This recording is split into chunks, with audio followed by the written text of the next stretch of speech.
Welcome to this session of Family Communication. In this session, we talk about the research on stress and how stress influences family communication. If you think about your own upbringing, ask yourself this question: how does your family handle stress? Imagine, perhaps, that one of your grandparents contracted the COVID-19 disease, and you and your family are fairly close to your grandparents. If you imagine that scenario, it's easy to imagine how that would affect your own parents and how it would affect you. That is one clear example of a stressor event. And as you might imagine also, that kind of an event would significantly influence how your parents communicate with one another, how they communicate with you, and to some extent, how you communicate with them. And so let's use that as a sort of running example to talk about the research on how stress in a family situation influences the communication. One way that researchers have tried to think about the effect that stress might have on family communication is to talk about the nature of those events that in fact influence the communication within the family. Clearly, not all events that cause stress are the same. This hypothetical COVID-19 illness that I mentioned a moment ago is quite different than the kind of stress that would come with the diagnosis of cancer in a spouse, or the kind of stress that might come from unemployment. And so one of the things that researchers have done is they've found that the higher the uncertainty of the stressor event, the greater the disruption that event will cause. Well, of course, that makes sense, but the reason that influences communication might perhaps be less clear.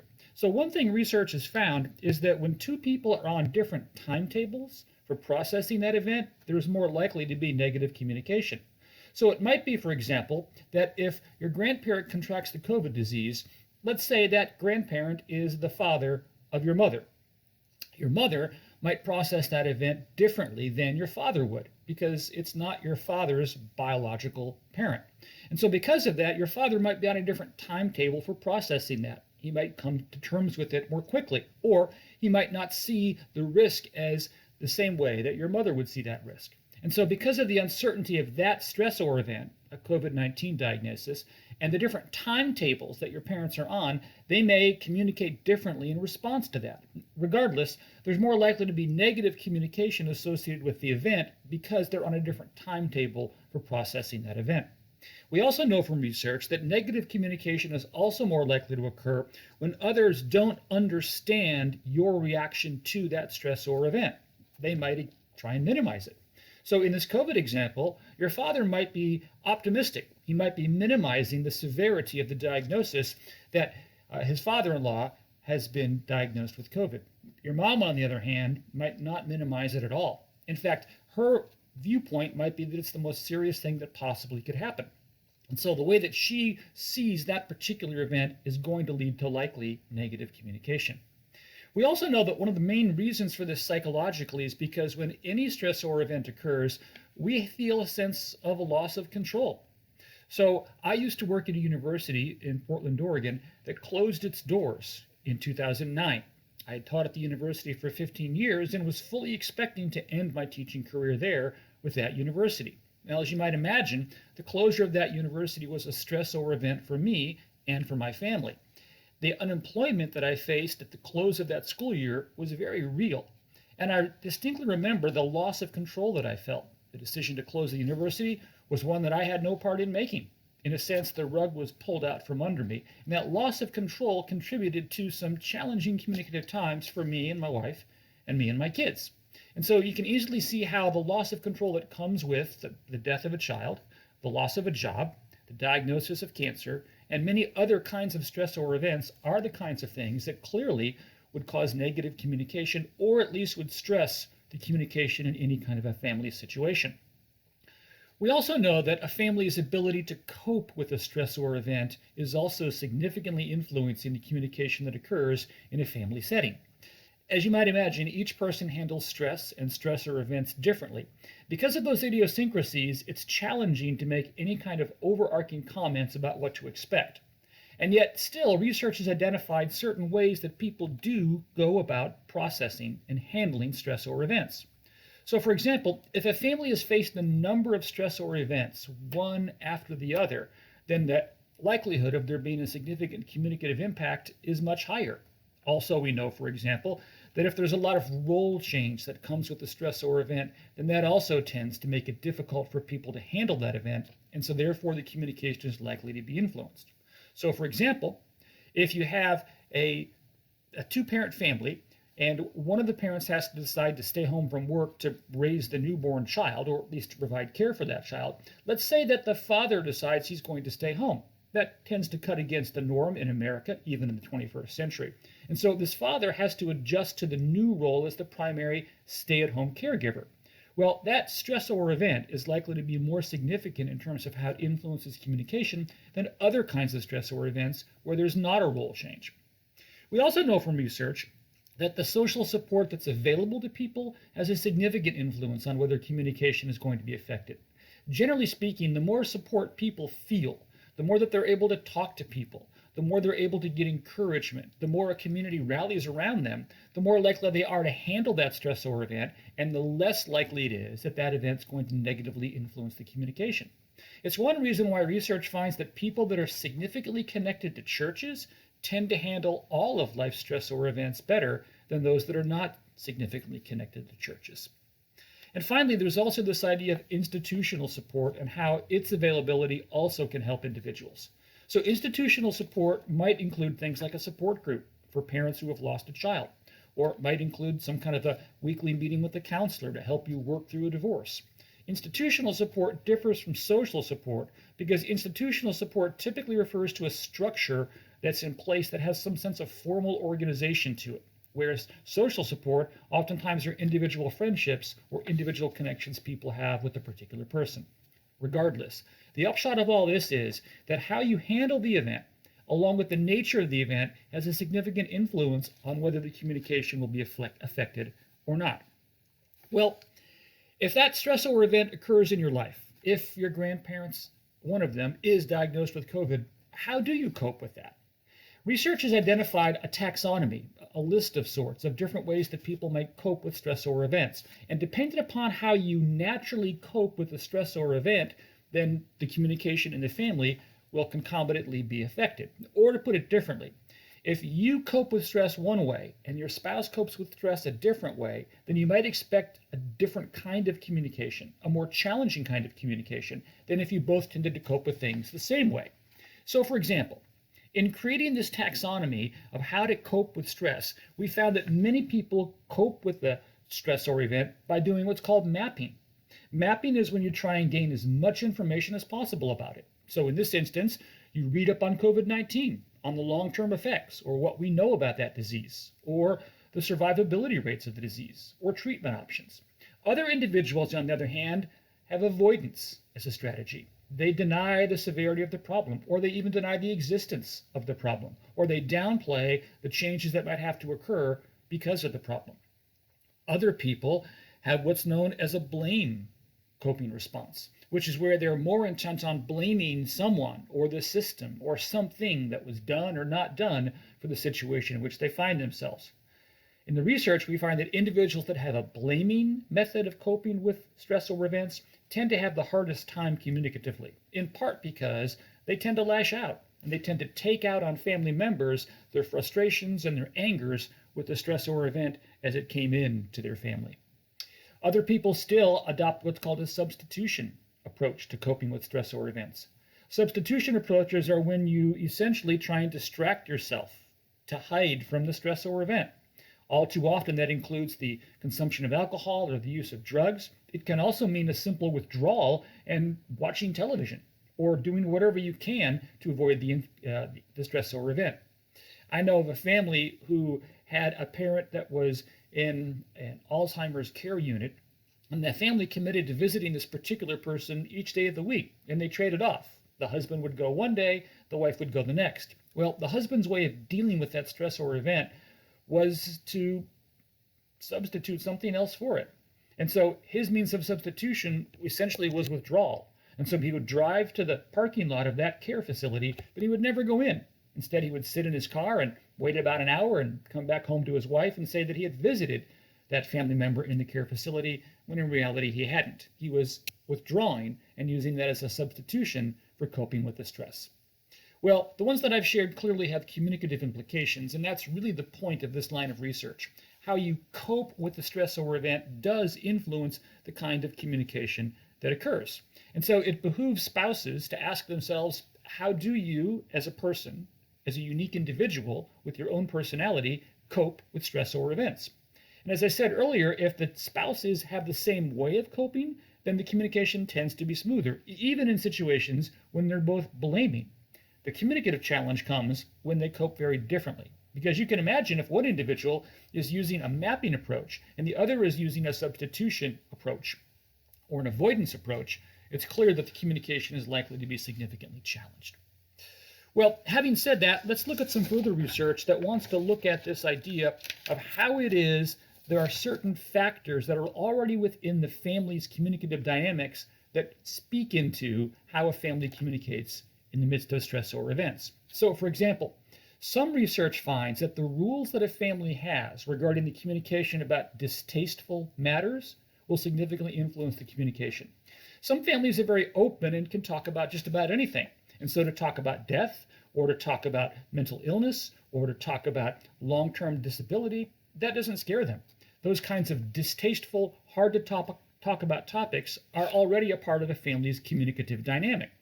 But you can imagine that many families don't have that kind of openness. Many of them don't have the kind of perceived freedom to talk about that. And so, in this hypothetical COVID diagnosis, if a family is not of a mind to be able to talk openly and honestly about the prospect of death, then they're going to have a very difficult time if this grandparent deteriorates in a health sense and faces the possibility of death. And so, obviously, what's in a family's communicative dynamic before a stress or event occurs will significantly influence the communication after the stress or event occurs. One of the things about stress or events is that they all have a different level of imminence or a different level of reality. So, when the university was going to close, where I was teaching back in Portland, Oregon, we found out that it would close in October of the school year. Now, the closure didn't occur until May at the end of that school year, but we knew back in October the university would close. And the odd thing is that the rest of that fall semester, so October, November, and early December, and most of the second semester, it didn't seem real. It was often the same kind of thing. Students went to class, teachers taught classes, athletic teams competed. It was as if everything was going to be fine. And so it didn't seem real. And so the stressor event in that case is a very different kind of thing than the kind of role reversal that I talked about earlier, where the father chooses to be the stay-at-home parent, and all of a sudden, after the maternity leave ends, the next morning, the father is the stay-at-home caregiver. That's a very real, imminent kind of thing. And so we find in the research that oftentimes when a stressor event is imminent, when it's real, when it stares you in the face, that tends to more likely influence the communication than if you perceive that that stressor event is not real. So, for example, there's been research done on families that struggle with Alzheimer's.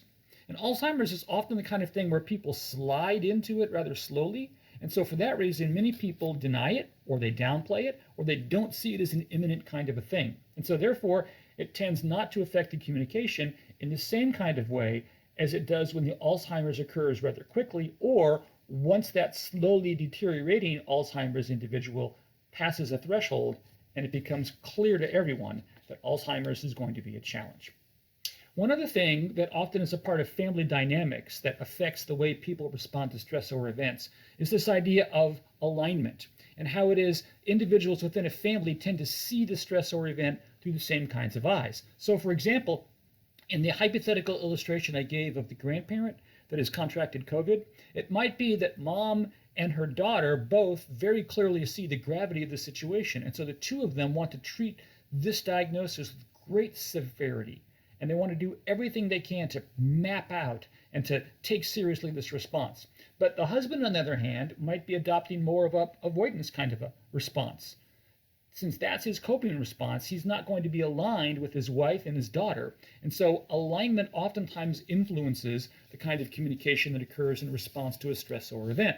And as you imagine, sometimes families are struggling with the alignment that does occur because the mother in this case, having had her father just diagnosed with COVID, might expect the entire family to be aligned with her. And when her husband is not, but her daughter is, that might cause significant communicative difficulty. And so one of the things that we find in the research is an answer to the question, well, how do you communicate with people that appear to be handling stressor events differently, or that have different ways of coping with stressor events? Or what do you do if there's the misalignment that I referred to a moment ago? Well, the best approach to that from the research is to allow individuals to cope and to communicate in the way that works best for them. Pestering people or badgering them or trying to somehow bludgeon them into seeing the event the way you do or coping with the event the way you do, it's not helpful. In fact, in the research, that tends to exacerbate and make worse whatever negative effects there are from the stressor event and how that influences the communication. It's far better to let people set their own conversational agenda, to talk about it when they want to talk about it, to say what they want to say about it. So in this case, if the wife has a mapping kind of an approach, if she wants to share everything she's learned with her husband, but her husband has an avoidance kind of an approach, it's not going to be helpful for her to continue to throw into his face all the things she's learned about COVID. It's likely just to make things even worse. Well, as you might imagine, whenever a stressor event occurs, the closeness that a family experiences might be significantly threatened. And we've seen already along the way in this course the importance of closeness in a family setting and how that closeness can be unraveled. So one of the questions researchers have asked is, what happens with respect to family closeness in the face of a stressor event? Well, we've already alluded to one way that people might respond to stressor events. That is to say, they might withdraw. They might try and find a way to become less close to family members. And it might be for good reason, because they might be processing this in their own way. We know, for example, in studies of grief, in the death of a significant person in the family's life or the death of a family member, that some people deal with that by withdrawing from individuals in the family. And to be quite honest with you, the research finds that that is an acceptable response. If someone in the family wants to respond that way, you have to let them. You can't force them back into closeness. Some people's personality or the dynamic in a family simply allows for this kind of withdrawal that I mentioned a moment ago. Of course, the other approach is quite the opposite of that. It's what's called union. Union is when you seek closeness, when you desire to feel closer to your spouse to get through this stressor event. So in this particular case, if the wife has a union kind of an approach to any kind of a stressor event, it might be particularly important for her to feel close to her husband. Now, what that looks like can be all sorts of things. It might look like talking about it. It might look like lots of hugs. It might look like words of encouragement. It could be the speaking of whatever the love language is.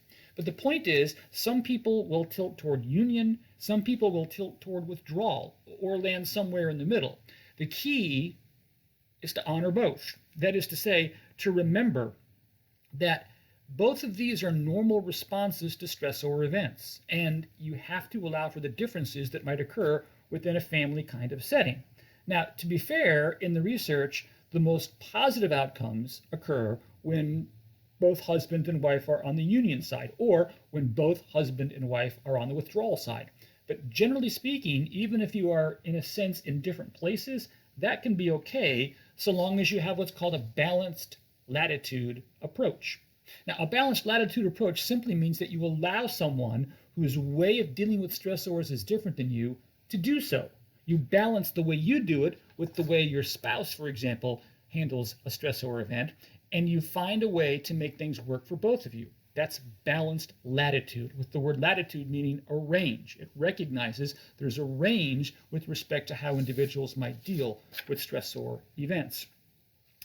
So one of the things we know related to this union withdrawal thing is that when stressor events occur, some people want to talk about it.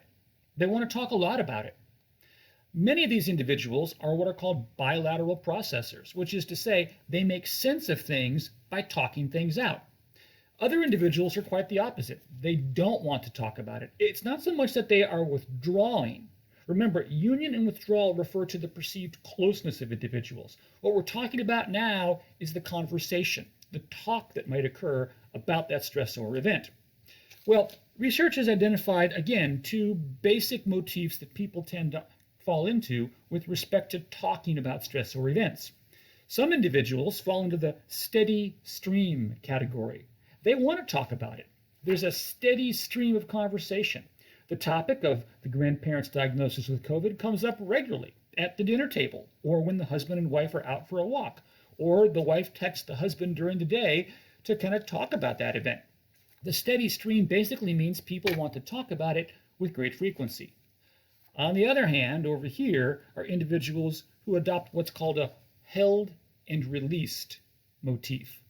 The held and released motif indicates this idea that people don't want to talk about it, or at least not all at once, so they hold it inside. They process it intrapersonally. They think about it and mull on it and leave it alone, and think about it some more and mull on it and leave it alone. And so the idea is that they hold that in until such time as it's released. There's almost a kind of expulsion of emotions, of reactions, and more specifically of conversation about the stress or event. So in this example, if the husband is more of a held and release kind of a motif, he doesn't talk about it a lot with his wife. He doesn't talk a lot about it with anybody. Instead, he thinks about his father-in-law's diagnosis of COVID, he ponders it and turns it over, and then one evening, when his wife brings it up, he just talks about it, and talks a lot about it, and then he's done.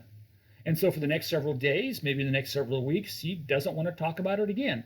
He's back into the holding part of the held and release motif, and so therefore he doesn't talk about it. Much like we saw with union and withdrawal, the steady stream and the held and release are both normal reactions. You can't force someone to do steady stream if that's not what they want to do. And again, in the research, what we find is that the most positive outcomes tend to occur when both spouses or when most family members see things the same way. So if the husband and wife are both steady stream, then positive outcomes are more likely to occur. But if they're not the same, that can also be okay. It's just that you have to practice what we called balanced latitude, which means you have to allow the other person to do the conversation the way he or she needs to or wants to, but at the same time preserving the way you want to do that conversation. And so if the wife is a steady stream person, she has to allow her husband to be a held and release person. She has to give him the latitude or the permission, if you will, to do that. By the way, if you think about the scenario I crafted a moment ago with the grandparent who has COVID, there's a sense in which, because he's the biological father of the wife of the family, she might feel greater ownership to that particular stress or event than her husband might. Because although the husband loves his father-in-law, there's a recognition that it's not his biological father. And so there's a sense in which he might make the move intrapersonally to think that this is more her problem than his problem. So when spouses encounter stressor events, do they see them as our problem, or do they see them as one particular spouse's problem? The reason I bring this up is because there is research that finds that the most effective responses to any stressor event, at least among spouses, is when they both perceive the stressor event as their problem, our problem, when there's co-ownership of a problem. Now, some stressor events, of course, are more by nature of the idea that they're going to be our problem. So if you imagine, for example, a husband and wife who have a son who is in and out of trouble at school, and finally that spills over into a situation where he's incarcerated. Well, that becomes their problem. He's their son, and so both of them would own that problem in a similar kind of fashion. In the case of unemployment, if a husband loses his job, it is his problem and the wife's problem, but that family is more likely to be positive in their communication and have a positive outcome if the husband and wife see it as our problem. If the husband shuts down and takes on the prospect of finding a job all on his own, and he doesn't bring his wife into the loop, doesn't keep her informed, if he sees it as his problem, it's up to him to get a new job, then the research suggests that that family is likely to have greater communication challenges. There's likely to be more conflict, or at least tension and friction, than there might be if they see it as our problem. And of course, one of the ways you begin to see things as our problem is by being able to talk about them in a healthy, productive, and helpful way. Well, another line of research has addressed the question of how you respond to a spouse who wants to talk about it. So how, for example, do you respond to a steady stream kind of motif? Well, one of the things we find is that there are certain communicative responses that are crucially important to responding in a healthy way. One such response is validation. Validation simply refers to giving the impression, communicating the message that what you're feeling, what you're thinking, what you're saying is valid. It's okay. It's appropriate. It's understandable. And so if, for example, the wife is angry at the world, angry at the government, angry at medicine, angry at science because her father has contracted COVID, the best thing the husband can do is offer his wife some validation. Even if he disagrees with her, at least initially, the important thing is to offer some validation to what she's feeling and how she's reacting. Now, the actual truth or falsity of what she believes is not up for conversation right now. The key is to validate her feelings, her response to this particular stressor event. We also know that when you don't validate individuals' responses to stressor events, it tends to create a double stressor. So imagine, for example, if the wife is angry and raging at all the individuals and entities I mentioned a moment ago, government, medicine, science, and the husband comes along and he says, you know what? This is a sinful, fallen world. Bad things happen to good people. You just need to go with it. Let's just get through this and do the best we can.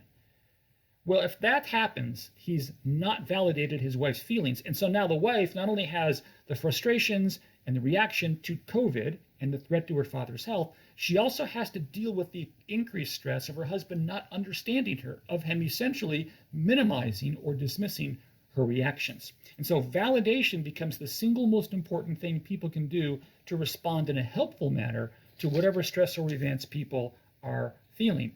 And that validation can be communicated verbally through words of affirmation. It can be communicated non-verbally through hugs or through the holding of hands or through eye contact. It can be communicated symbolically by doing things for people, the acts of service that are one of the love languages, or by taking a day off from work unexpectedly to be able to stay home and be with your spouse at a difficult time. And so the idea is that oftentimes when it comes to stressor events, like so many other things in family communication, how you respond to your family members' communication is hugely important.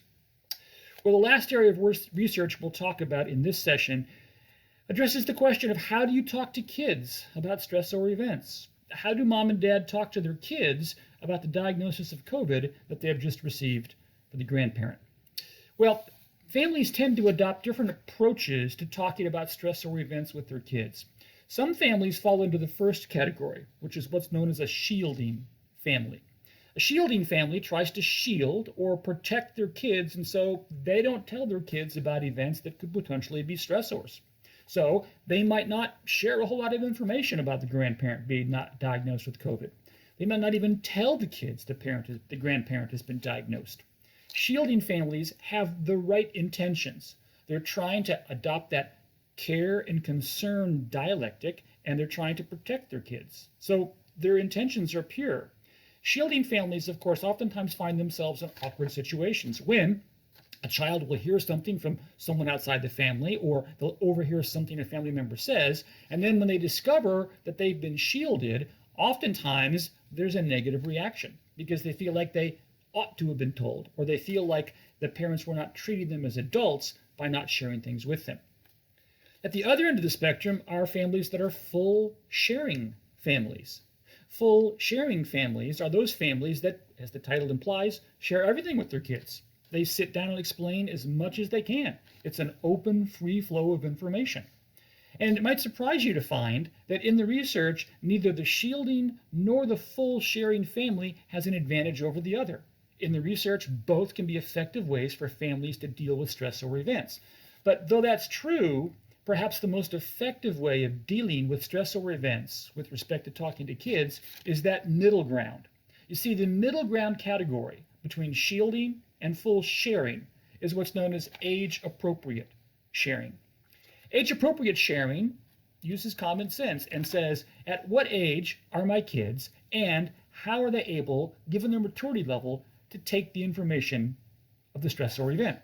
So talking about the diagnosis of COVID in the grandparent's life with children that are 8 or 9 would look very differently than talking about that with kids that are 17 and 16.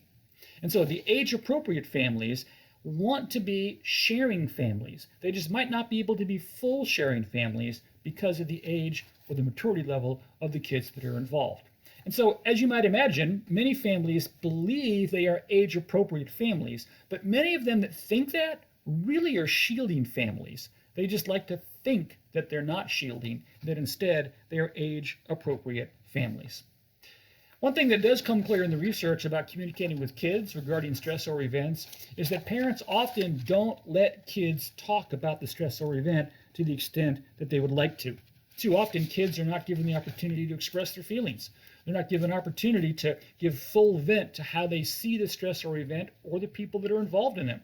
In particular, in shielding families, when kids begin to get an inkling that something isn't right, oftentimes they shut down kids before they have an opportunity to fully express what's going on. As you might imagine, that's not healthy. In fact, in the research, kids have nearly as much of a need as adults to be able to talk about or cope with the stressor event in the way that they want to. So most of the research suggests that that age-appropriate sharing we talked about a minute ago, or the full sharing we mentioned a moment ago, can be an effective way of allowing kids to deal with stressor events if families in both of those categories allow their kids to talk about, to deal with, and to process the stressor event in a way that makes sense for that particular child. And so, therefore, in families, oftentimes stress events can have significant influences. Obviously, it depends upon the kind of event, and it depends upon the kind of family, and it depends upon the personalities of the people involved. But as long as there is a world, there's going to be stress. And so it behooves family to do what they can to try and understand and respond helpfully to those stressor events. And so fortunately, we have some research that sheds some light on this, and perhaps by better understanding this research, all families will be better able to handle the stressor events.